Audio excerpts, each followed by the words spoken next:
Kenapa banyak yang bilang senjata Dewa Sunda kuno disembunyikan di kawah Gunung Galunggung? Konon, bukan sembarang orang bisa melihatnya. Bahkan penduduk sekitar bilang, ada waktu-waktu tertentu di mana gunung itu hidup kembali. Pada abad ke-15, saat kerajaan Sunda mulai menghadapi tekanan dari kerajaan-kerajaan tetangga, ada satu pusaka yang dianggap paling sakral.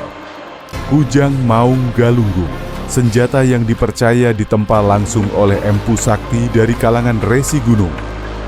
Demi melindunginya dari perang dan kekacauan, Raja menyuruh 2 pendekar kawakan untuk membawanya ke tempat paling suci, puncak Gunung Galunggung.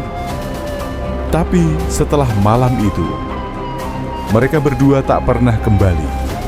Sejak saat itu, masyarakat percaya bahwa roh penjaga gunung telah menyimpan pusaka itu di dunia gaib.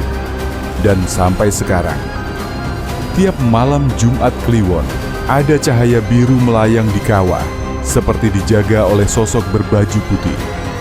Mitos atau fakta, tak sedikit orang yang coba menelusuri jejaknya. Tapi semua berujung hilang arah. Mungkinkah pusaka itu masih ada? Menunggu yang layak untuk menemukannya.